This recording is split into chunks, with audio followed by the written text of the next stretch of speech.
بسم اللہ الرحمن الرحیم۔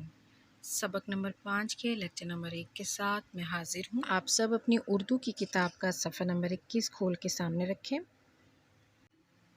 میں بھی آ کے گھر جاؤں گی، جماعت کی لڑکیاں ہم آواز ہو کر ہم سب بھی چلیں گے۔ عطیہ اور جماعت کی دوسری لڑکیاں جب نادرہ کے گھر پہنچیں تو انہیں یہ دیکھ کر بہت دکھ ہوا کہ نادرہ کی نانی بخار میں پھنک رہی تھی۔ نادرہ ان کے سر پر ٹھنڈے پانی کی پٹیاں رکھ رہی تھی، آنکھوں سے آنسو جاری تھے۔ ہمجولیوں کو دیکھ کر اس نے جلدی سے اپنے آنسو پونچھے۔ اسے حیرت تھی کہ یہ سب کیسے اس کے گھر پہنچ گئیں۔ عطیہ: کیسی ہے اب نانی کی طبیعت؟ نادرہ: ٹھیک نہیں ہے، غشی کسی کیفیت ہے۔ نادرہ خاموش رہی مگر اس کی آنکھوں میں آنسو بھر آئے۔ امینہ: تم نے ہمیں غیر سمجھا، نانی اماں اتنی بیمار ہیں اور تم نے بتایا تک نہیں۔ اتنے میں آپا صدیقہ کمرے میں داخل ہوئیں اور آہستہ آہستہ قدم اٹھاتی نادرہ کے پاس پہنچی۔ آپا صدیقہ: میں ڈاکٹر کو لائی ہوں۔ آپا صدیقہ نے ڈاکٹر کو اندر بلا لیا۔ ڈاکٹر نے نانی اماں کا اچھی طرح معائنہ کیا اور بولا، ان کو ٹائیفائیڈ ہے، انہیں دوا، پرہیز اور آرام کی سخت ضرورت ہے، ورنہ مرض خطرناک صورت اختیار کر سکتا ہے۔ میں دوائیں لکھ رہا ہوں، منگوا کر پابندی سے دیں، دروازے کھڑکیاں کھلی رکھیں، کمرے میں تازہ ہوا آنے دیں، کمرے کی صفائی بھی کرائیں، دیکھیے چھت پر اور کونوں میں جالے لگے ہوئے ہیں، یہ سب اتروائیں۔ آپا صدیقہ: جی ہاں ڈاکٹر صاحب، یہ سب کچھ ٹھیک ہو جائے گا۔ آپا صدیقہ نے ڈاکٹر صاحب کا شکریہ ادا کرتے ہوئے انہیں فیس دی اور دروازے تک رخصت کر آئیں۔ آپا صدیقہ: اب آپ کب ان کو دیکھنے آئیں گے؟ ڈاکٹر صاحب: پرسوں۔ ہاں، ٹیمپریچر کا ریکارڈ ضرور رکھیں اور مریضہ کو تازہ پھلوں کا رس دیں۔ ڈاکٹر کو رخصت کر کے آپا صدیقہ لڑکیوں سے مخاطب ہو کر بولیں، بچیوں میں ابھی دوائیں اور پھل وغیرہ لے کر آتی ہوں، آپ اس وقت تک نادرہ کا کچھ کام کر دیں، بلکہ بہتر یہ ہے کہ آپ لوگ آپس میں کام بانٹ لیں۔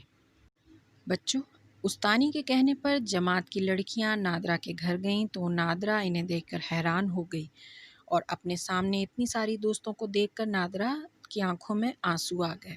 سب نے اسے چپ کرایا، نانی اماں کی طبیعت پوچھی، جس پر نادرہ نے بتایا کہ نانی اماں کی طبیعت ٹھیک نہیں ہے۔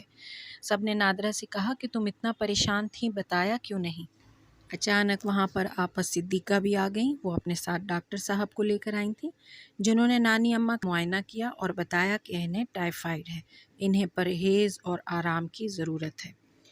ڈاکٹر صاحب نے کمرے کی حالت دیکھی تو کہا کہ یہ مریض کی صحت کے لیے بہتر نہیں، آپ کمرے کی صفائی کروائیں، کھڑکیاں کھولیں، تازہ ہوا اندر آنے دیں تاکہ مریض کی صحت پر اچھا اثر پڑے۔ ڈاکٹر نے آپا صدیقہ کو چند ہدایات دیں اور ان کے جانے کے بعد آپا صدیقہ بازار سے پھل اور دوائیں لینے گئیں اور بچیوں کو کہا کہ آپس میں کام بانٹ لیں۔ بچوں، اب صفحہ نمبر 22 پہ آ جائیں۔ عطیہ: جی اچھا۔ آپا صدیقہ کے جانے کے بعد تمام لڑکیاں مختلف ٹولیوں میں بٹ گئیں اور گھر کے مختلف کام کرنے لگیں۔ ایک ٹولی نے باورچی خانے کا کام سنبھالا، دوسری نے صفائی کی ذمہ داری لی، تیسری نے تمام میلے کپڑے دھونے کے لیے جمع کر لیے۔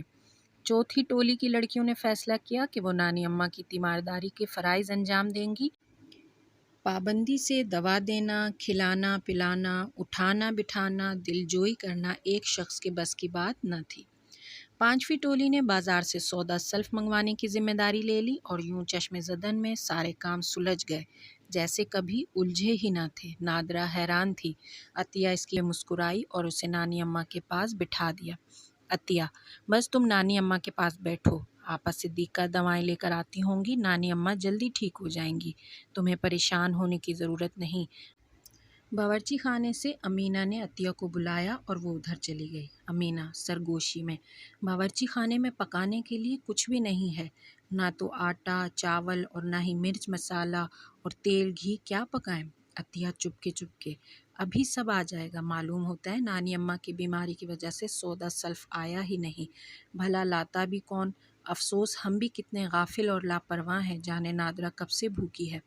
کچھ ہی دیر میں آپا صدیقہ دواؤں اور پھلوں سے بھری ٹوکری لیے گھر میں داخل ہوئیں۔ انہوں نے دیکھا کہ بچیوں نے پلک جھپکتے میں صفائی کر کے کمرے کا نقشہ بدل دیا تھا۔ وہ بہت خوش ہوئیں۔ انہوں نے تھرمامیٹر نانی کے منہ میں لگا دیا۔ قدسیہ نے آتے ہی برف منگوا لی تھی، وہ برابر ٹھنڈے پانی کی پٹیاں نانی اماں کے سر پر رکھ رہی تھی۔ نانی اماں کی غنودگی میں فرق آتا دیکھ کر نادرہ کی جان میں جان آئی۔